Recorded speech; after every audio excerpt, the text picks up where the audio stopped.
Hello दोस्तों, take tricks 360 में आप सभी का स्वागत है। खुशामदीद। आज की इस वीडियो में हम देखेंगे कि कोरल ड्रॉ कैसे सीखें।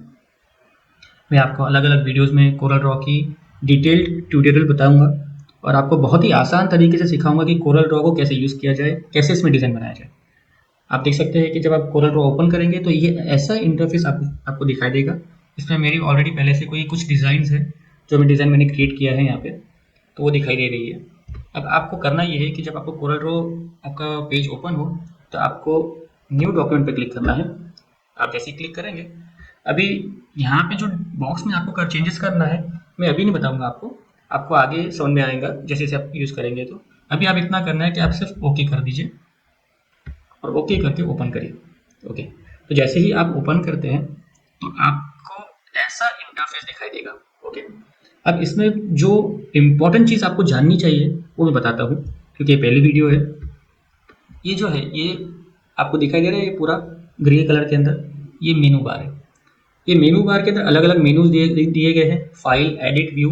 जैसे ही आप फाइल पे क्लिक करेंगे तो इसमें अलग अलग कमांड्स ओपन होंगे। ओके, उसी तरह ये जो है, ये जो एरिया दिखाई दे रहा है आपको, ये इसे टूल बॉक्स किया जाता है। जैसा कि आपकी गाड़ी के अंदर टूल बॉक्स रहते हैं, आपको स्पैनर्स वगैरह रहते हैं, आपको कुछ ओपन करना हो, कुछ करना हो, तो ये अपना टूल बॉक्स है कि हमको ड्राइंग करने के टाइम पे ये सभी टूल्स काम लगेंगे। तो ये टूल बॉक्स है। और ये जो है, ये साइज, ये पूरा जो बता रहा है आपको, ये साइड में आपके राइट साइड के ऊपर, तो ये जो राइट साइड है ये पूरा है कलर पैलेट्स। यहाँ अलग अलग कलर्स है। अभी कलर्स में भी बहुत ज़्यादा चीज़ है इसके अंदर CMYK के है, RGB है, अलग अलग पेंटोन कलर्स है, सब अलग है। उसे कैसे यूज़ करना वो इंशाल्लाह आगे वीडियो में हम देखेंगे। ओके, तो यहाँ से आप कलर चूज़ कर सकते हैं।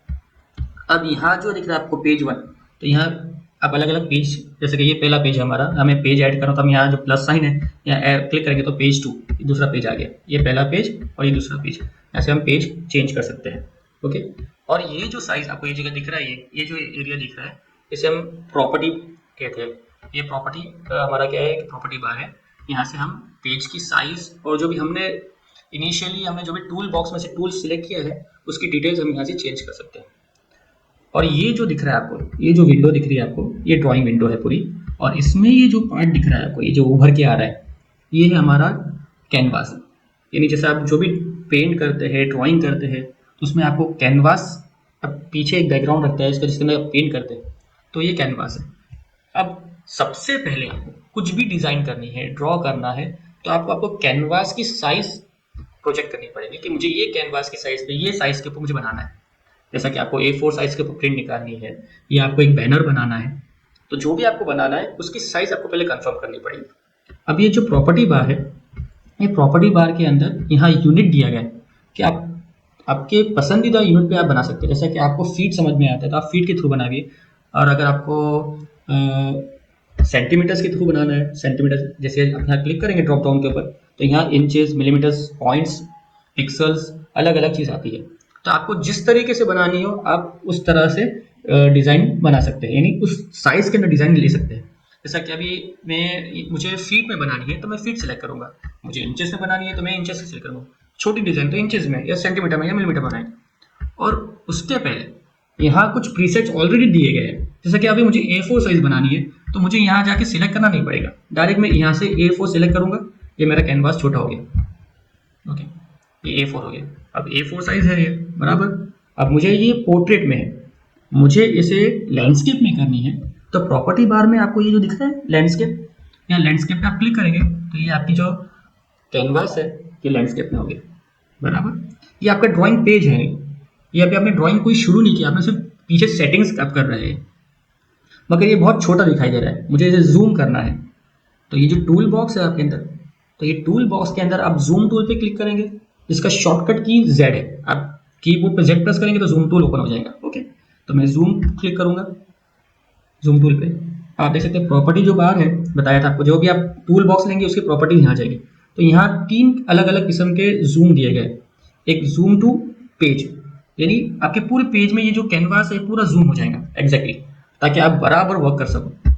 ओके, अब आपको ऐसा है कि नहीं, मुझे इसकी जो हाइट, इसकी जो विड्थ है वो इंपॉर्टेंट है, नहीं मुझे विड्थ पूरी बराबर दिखनी चाहिए, तो मैं जूम टू पेज विड्थ करूंगा। तो ये देखिए ये पूरी विड्थ आ गई। हाँ, ये थोड़ा ज़्यादा जूम हो गया है क्योंकि विड्थ के हिसाब से जूम हुआ है। अब आपको लगता है कि नहीं ज़्यादा कुछ जूम हो गया है, ये मुझे इसकी हाइट भी बराबर दिखनी चाहिए, तो मैं जूम टू पेज हाइट करूँगा। ओके, तो ये एग्जैक्ट आ गया। जनरली जूम टूल के अंदर सबसे बेस्ट यही रहेगा कि आप जूम टू पेज करें या शिफ्ट 4 करिए, शिफ्ट F4, तो वो रहेगा, तो ये आपकी परफेक्ट साइज आ जाएगी आपकी। और अगर आपको नहीं करना है तो आप ये 2 टूल भी इस्तेमाल कर सकते हैं। अब आप देख सकते हैं कि ये मैग्नीफाइंग ग्लास जो सब जगह दिख रहा है, अब मुझे इसे हटाना है, जूम हो चुका है कि मैं जितनी बार क्लिक करूंगा तो जूम होते जाएगा। ओके, तो मुझे जूम तो नहीं करना है, अब हटाना है इसे, तो मैं क्या करूंगा कि ये जो दिख रहा है एरो, पिक टूल कहा जाता है, जब भी इस पर क्लिक करूंगा तो जो भी टूल बॉक्स मैंने लिया है वो क्या हो जाएगा, वो हट जाएगा। ये देखिए, जैसे इस पर टूल बॉक्स पे क्लिक किया है मेरे पिक टूल के ऊपर, ये जूम हट गया। मगर मैंने 2-3 बार जूम टूल पे से क्लिक किया था तो एकदम ऊपर जूम हो चुका है। तो वापस मैं क्या करूंगा कि कीबोर्ड से मैं Z क्लिक करूंगा। देखिए, जैसे Z क्लिक किया तो जूम टूल सिलेक्ट हो गया। अब यहाँ से मैं क्या करूंगा, zoom to page shift, zoom to page करूंगा तो जूम हो गया। अब मुझे ये इसकी ज़रूरत नहीं है जूम टूल की, तो मैं पिक टूल पे क्लिक करूंगा और ये मेरा हट गया। तो ये वापस कहा कहता हूँ मैं आपको कि ये आपने खाली एक सेटिंग्स किया है आपकी कैनवास की। अब अभी आपने डिज़ाइन करना शुरू नहीं किया है। अब डिज़ाइन करने के पहले आपको कुछ ना कुछ तो शेप देना पड़ेगा। जैसे मुझे एक बैनर बनाना हो, A4 साइज है ये, ओके, ये A4 साइज का मुझे बैनर बनाना हो, या मुझे कोई मेरा मन से कोई अलग साइज लेना है, कस्टम साइज लेना है, तो कस्टम साइज के लिए मैं क्या करूँगा कि यहाँ दिखाई दे रहा है आपको, ये जो है, ये आपके जो पेज है, ये जो कैनवास साइज है आपका, ये इसका मेजरमेंट है, ये इसका मेजरमेंट विड्थ में है और इसका हाइट में है। अब मुझे ये मिलीमीटर में दिया गया है, मुझे चेंज करके इसे फीट में करना है। जैसे मुझे फीट के अंदर 2x4 का फीट, 2x4 फीट का मुझे एक बैनर बनाना है, तो मैं यहाँ पहले मिलीमीटर से हटा के फीट सिलेक्ट करूँगा। देखिए फीट कहाँ पे, ये फीट आया, फीट सिलेक्ट किया मैंने। अब यहाँ में मुझे जो इसकी विड्थ है ये 4 होनी चाहिए, 4 फीट, तो ये 4 किया मैंने। और इसकी हाइट जो है वो मुझे चाहिए 2 फीट, तो यहाँ मैं 2 डाला और एंटर प्रेस किया। ओ, तो मेरा कैनवास उड़ गया, कहाँ गया? कैनवास इसलिए नहीं दिखाई दे रहा आपको क्योंकि आपका जो बैनर था पहले, जो कैनवास था वो छोटा था, पहले A4 साइज था। जैसे ही आपने बड़ा किया तो वो बड़ा हो गया, तो आपको वापस क्या यूज़ करना पड़ेगा, जूम टूल यूज़ करना पड़ेगा। जूम टूल यूज़ करूँगा और मैं क्या करूँगा कि जूम टू पेज करूँगा, तो आपका कैनवास वापस 4 फीट बाई 2 आ चुका है। और फिर मैं यहाँ वापस पिक टूल पे क्लिक करूँगा तो ये जो मेरा जो मैग्नीफाइंग ग्लास है, जूम टूल, ये हट जाएगा। ओके, तो ये एक सेटिंग हो चुकी है। इस तरह फीट और आपके इंचेस में चेंज कर सकते हैं, आपकी मनपसंदीदा साइज ले सकते हैं, कस्टम साइज ले सकते हैं, बराबर। अब मुझे डिज़ाइन क्रिएट करनी है, तो मुझे कोई शेप चाहिए, तो ये मैं टूल बॉक्स में से एक रेक्टेंगल टूल लूँगा। अब आप देख सकते हैं कि सभी जितने भी टूल बॉक्स है इसके नीचे एक एरो दिखाई दे रहा है, दिख रहा है कोई, ये एरो, मैं एरो पे क्लिक करूँगा तो यहाँ और कुछ free hand pick, free transform आ रहा है। उसी तरह यहाँ भी रेक्टेंगल के नीचे मैं यहाँ क्लिक करता हूँ एरो के ऊपर, तो यहाँ 3 पॉइंट रेक्टेंगल। तो इस सभी चीज़ टूल बॉक्स को हम डिटेल्स में ट्यूटोरियल में देखेंगे। अभी सिर्फ रेक्टेंगल पे हम ध्यान देते हैं कि मैं यहाँ से रेक्टेंगल लूँगा। ओके, अब मैं रेक्टेंगल लेकर यहाँ एक रेक्टेंगल ड्रॉ करता हूँ। अब ये ड्रॉ करने का देखिए, अगर मैं कंट्रोल प्रेस करके ड्रॉ करता हूँ तो ये एग्जैक्टली क्या आ रहा है, स्क्वायर बन रहा है, बराबर। जैसे मैं इसको कंट्रोल प्रेस करता हूँ और अगर मैं इसे कंट्रोल को हटा देता हूँ तो फिर जो शेप देना चाहो, मैं जैसा देना चाहूँ वैसा रेक्टेंगल बन सकता है, छोटा बड़ा हो सकता है। और कंट्रोल प्रेस करूँगा तो ये इवनली आएगा, स्क्वायर ही बनेगा। ओके, मुझे अभी स्क्वायर नहीं बनाना है, मुझे रेक्टेंगल बनाना है, तो मैं कंट्रोल प्रेस नहीं करूँगा और मैं ऐसा धर, अब मैं एग्जैक्टली शेप तो बना नहीं सकता एकदम एग्जैक्टली 2x4 फीट का, तो मैं जितना बनेगा मैं छोड़ दूंगा। ओके, अभी क्या बना है, 2.253 फीट है इसकी विड्थ में और हाइट में 9.944 है। ओके, अगर मुझे चेंज करना है तो आपस में पिक टूल पे क्लिक करूंगा ताकि जो रेक्टेंगल का है, क्योंकि जितनी बार यहाँ क्लिक करूंगा तो रेक्टेंगल बनते जाएगा, तो मैं क्या करूंगा, कंट्रोल Z करके अंडू करूंगा और ये इस रेक्टेंगल टूल को हटाऊंगा इस तरह पिक टूल पे क्लिक करके।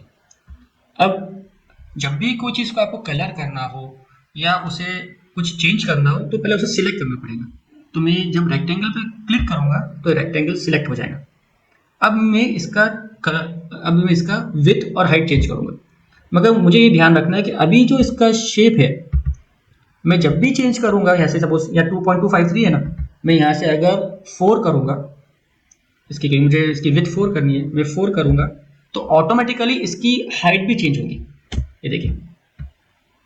ओके, तो इसकी हाइट भी चेंज होगी, 1.677 हो गया। तो ये किस हुआ, क्योंकि यहाँ जो रेशियो है इसका ये लॉक करा हुआ है। जब तक ये इसका रेशियो लॉक रहेगा तो वो जो मैंने पहले साइज बनाई थी उसी रेशियो के हिसाब से इसका साइज चेंज होगा। अब मैं चाहता हूँ कि इसकी जो हाइट है वो 2 हो जाए, तो इस करने के लिए मुझे यहाँ लॉक रेशियो को अनलॉक करना पड़ेगा। मैं इस पर क्लिक करूँगा तो अनलॉक हो गया, वापस क्लिक करूँगा तो लॉक हो गया। अगर मैं इसे अनलॉक नहीं करता हूँ और मैं 1.677 को मैं 2 करता हूँ तो ऑटोमेटिकली क्या होगा कि इसका रेशियो बढ़ जाएगा इसकी विड्थ के अंदर भी। देखिए 2 किया मैंने और एंटर प्रेस किया तो ये ऑटोमेटिक क्या हो गया 4.772 हो गया। तो इसीलिए मुझे यहाँ इस रेशियो को अनलॉक करना पड़ेगा। अनलॉक करने के बाद मैं इसे 4 करूँगा तो ये क्या हो गया 4/2 हो गया। अब आप वापस देख सकते हैं कि इससे मुझे वापस वच में बीच में लाना पड़ेगा। ओके, बहुत मुश्किल है बीच में लाना, एकदम टाइम कंज्यूमिंग है। तो मैं क्या करूँगा कि पहले मैं इस रेक्टेंगल को सिलेक्ट करूँगा और कीबोर्ड से पी दबाऊंगा। जैसे पी दबाऊंगा तो ये एग्जैक्टली फ्रेम के बीच में, कैनवास के बीच में आ जाएगा। कोई भी शेप को या कोई भी डिजाइन को आपको एग्जैक्टली पेज के सेंटर में लाना है तो आप कीबोर्ड से पी को सिलेक्ट कीजिए। जैसे ही आप कीबोर्ड से पी को सिलेक्ट करेंगे तो वो शेप जिससे आपने सिलेक्ट किया है वो आपके कैनवास के अंदर बीचों बीच आ जाएगा। ओके, अब उसी तरह अब मुझे ये जो शेप है इस शेप को मुझे कलर करना है। ओके, शेप को मुझे कलर करना है तो कलर करने के लिए क्या करूँगा कि आप देख सकते हैं कि यहाँ कलर पैलेट है। ओके, तो कलर पैलेट में से मैं जिधर भी क्लिक करूँगा उस कलर का शेप यहाँ आ जाएगा, फिल यहाँ हो जाएगा। ओके, कलर्स में 2 रहते हैं, फिल रहता है, एक आउटलाइन रहती है। अभी हम फिल की बात कर रहे हैं जो शेप के अंदर कलर होना है। अब मैं अगर यहाँ से ब्लू क्लिक करता हूँ तो यहाँ ब्लू आ जाएगा। ओके, और अगर ग्रीन क्लिक करता हूँ तो ग्रीन पर ग्रीन कलर हो जाता है। तो जो भी कलर क्लिक करूँगा वो कलर हो जाएगा। और आप साथ साथ में देखेंगे कि जैसे जैसे मैं कलर चेंज कर रहा हूँ यहाँ पे जो जो कलर मैंने अभी सिलेक्ट किया था प्रीवियसली सभी कलर्स यहाँ दिखाई दे रहे हैं। तो जो भी हम कलर्स यहाँ यूज़ करेंगे कैनवास के ऊपर हमारे डिज़ाइन के अंदर ये सभी कलर्स यहाँ दिखाई देंगे। ये फ़ायदा इसका ये है कि अभी आपको कोई देखना हो कि मुझे वापस ये कलर अच्छा लग रहा है तो मैं यहाँ से इसे यहाँ ढूंढना ना पड़े मुझे, मैं डायरेक्ट यहाँ से इसका कलर चेंज कर सकता हूँ। तो ओके, तो हम अभी यहाँ से लेते हैं कोई भी colour. Okay, grey colour suppose लिया। अब मैं चाहता हूँ कि मैं इसकी जो आउटलाइन है इसकी आउटलाइन मुझे नहीं रखनी है। तो जैसा कि आप देख सकते थे कि हम क्या करते थे कि जो भी कलर चेंज करना उसके लिए हम यहाँ क्लिक करते थे। अब अगर मुझे आउटलाइन नहीं रखनी है या आउटलाइन रखनी है तो हमें कोई भी कलर के ऊपर जो कलर चाहिए उस कलर के ऊपर हम क्या करेंगे राइट क्लिक करेंगे तो उसकी आउटलाइन चेंज होगी। देखिए जैसा कि अब मैं अगर यहाँ ब्लू पे आके राइट क्लिक करता हूँ तो इसकी ब्लू आउटलाइन हो गई। और अगर मुझे आउटलाइन नहीं चाहिए तो मैं यहाँ पे आके नो फिल पे आके राइट क्लिक करूँगा तो इसकी आउटलाइन रिमूव हो जाएंगी। मगर अगर मुझे इसकी आउटलाइन रखनी हो और सपोज मुझे ये ब्लैक आउटलाइन रखनी हो या मुझे ब्लू आउटलाइन रखनी हो या ऑरेंज, तो जो भी कलर चाहिए मैं उस पर आके राइट क्लिक करूँगा। राइट क्लिक किया मैंने। ओके, राइट क्लिक करने के बाद अब मैं देख रहा हूँ कि इसकी आउटलाइन बहुत ही पतली है, मुझे तो आउटलाइन बड़ी चाहिए थी। तो मैं करने के लिए देखिए आप यहाँ देख सकते हैं यहाँ 2 कलर दिखाई दे रहे हैं, एक ग्रे और एक ऑरेंज। ओके, तो आपको याद रखना है वापस कि जिस चीज़ को मुझे चेंज करना है मुझे उसे सिलेक्ट करना पड़ेगा। अगर ये सिलेक्ट नहीं है तो यहाँ कलर नहीं दिखाई देंगे। यहाँ डिफॉल्ट बता रहा है कि आउटलाइन डिफॉल्ट क्या है, ब्लैक आएगी। तो मुझे ये सिलेक्ट करना पड़ेगा। जैसे सिलेक्ट करूंगा तो ये जो कलर में इसकी आउटलाइन और फिल है वो ही नीचे दिखाई देगा। तो यहाँ इसकी आउटलाइन क्या दिखाई दे रही है कि ये ऑरेंज कलर है और इसका फिल ग्रे कलर है। ओके, अब ये ग्रे कलर को तो मुझे चेंज नहीं करना है, मुझे चेंज क्या करना है इसकी आउटलाइन को चेंज करना है। आउटलाइन ऑरेंज है मगर थिक नहीं है, मुझे थिक करना है। तो मैं इस जो शेप ये पेन के बाद में जो आउटलाइन है इस पर मैं डबल क्लिक करूंगा या मैं कीबोर्ड से F12 दबाऊंगा। इसका शॉर्टकट की F12 है, तो दबाऊंगा तो ये एक विंडो आएगी जिसमें मैं इसकी आउटलाइन चेंज कर सकता हूँ और उसको कम या ज़्यादा कर सकता हूँ। तो आप देख सकते हैं कलर, तो यहाँ कलर ऑरेंज का रहा है, मैं यहाँ से कलर चेंज भी कर सकता हूँ। ओके ओके, और यहाँ से विथ, तो विथ इसकी मैं चेंज कम या ज़्यादा कर सकता हूँ। जैसे कि सबसे कम इसकी विथ है हेडलाइन। ओके, बहुत कम है। फिर पॉइंट्स के यहाँ पॉइंट्स भी चेंज कर सकते हैं, बस ज़्यादा बेटर ये रहेगा कि आप पॉइंट से ही चेंज करें क्योंकि मिलीमीटर और जो उसकी जो फीट है वो तो ज़्यादा होगी, इतनी आप तक रखेंगे नहीं। तो सबसे बेस्ट यही है कि पॉइंट्स पे आप इसकी यूनिट रखें। अब मुझे इसकी पॉइंट चेंज करके मुझे 10 रख देना है, तो 10 में इतनी इसकी जाड़ी हो जाएगी। ठीक है, ठीक होगी। अब बहुत सी बार क्या होता है कि आपकी कोई डिज़ाइन हो जो जिसमें कर्व ज़्यादा हो। ओके, तो बहुत सी डिज़ाइन में कर्व ज़्यादा रहती है, तो जब आउटलाइन उसकी ज़्यादा थिक होती है तो उसकी शार्पनेस बहुत रूट लगती है, खराब लगती है।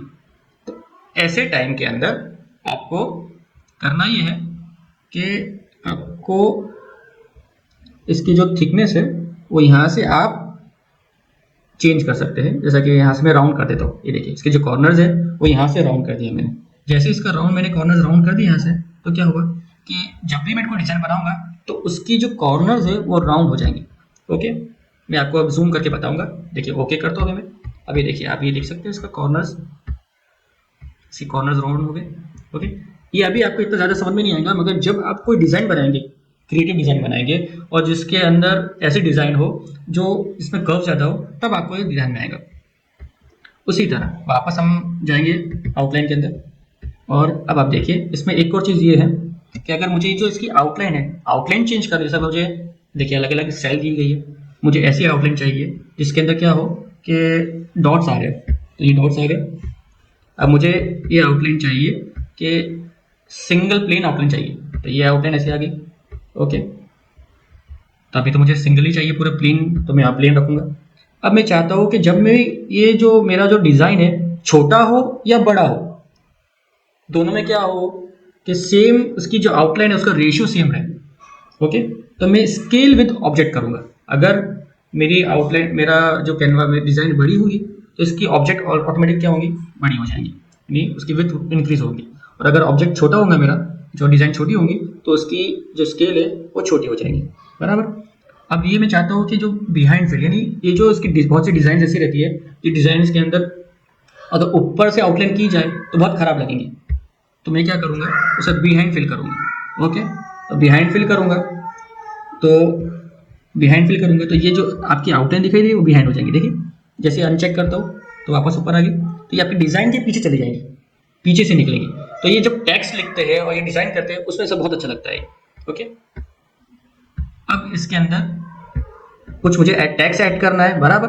टैक्स ऐड करने के लिए मैं करूँगा क्या कि मैं इस ए पर क्लिक करूँगा, ये टेक्स्ट टूल है। ओके, टेक्स्ट टूल से आप डिज़ाइन ले सकते हैं। तो यहाँ मैं क्लिक करता हूँ ए के ऊपर, तो टेक्स्ट टूल सेलेक्ट हो गया। अब मैं जहाँ भी कर्सर रखूँगा वहाँ क्या होगा कि वहाँ आप टेक्स्ट लिख सकते हैं। अगर मुझे और आप कहाँ भी लिख सकते हैं और आप बाद में चेंज भी कर सकते हैं जगह को। अब मैं सपोज यहाँ बीच में आके मैं कर्सर रखता हूँ, तो आप देख रहे हैं कि यहाँ एक कर्सर दिख रहा है, मगर ये कर्सर बहुत छोटा है, मुझे दिखाई नहीं दे रहा है। तो मैं करूँगा क्या कि मैं यहाँ देखिए, आप देखिए जैसे कर्सर रखा तो यहाँ पे प्रॉपर्टी टूल बार में क्या आ गया, इसका फॉन्ट आ गया और इसकी साइज आ गई। अब ये तो 2x4 फीट का है बैनर है, इसमें 24 पॉइंट तो बहुत छोटे हैं, तो मैं क्या करूँगा, इसे इंक्रीज करूँगा। मैं इसे 200 पॉइंट में करूँगा या 100 पॉइंट को भी आप इंक्रीज कर सकते हैं। ओके, मैं इसे इंक्रीज किया। अब मैं यहाँ लिखूँगा सपोज टेक्ट्रिक्स 360। ओके, और लिखने के बाद अब मैं जहाँ भी कर्सर रखूँगा तो वापस यही आएगा कि भाई कर्सर आ जाएगा और लिखने का आएगा। तो मैं क्या दूंगा कि वापस पिक टूल सेलेक्ट करूँगा और ये जो टेक्स्ट टूल है ये हमारा गायब हो जाएगा। अब मैं इसे सिलेक्ट करके जहाँ भी मूव करूँगा ये वहाँ इसे मैं रख सकता हूँ, यहाँ भी रख सकता हूँ, यहाँ भी रख सकता हूँ, यहाँ भी रख सकता हूँ। और अगर आप मुझे इसे एग्जैक्टली बीच में लाना है तो मैं यहाँ रख सकता हूँ।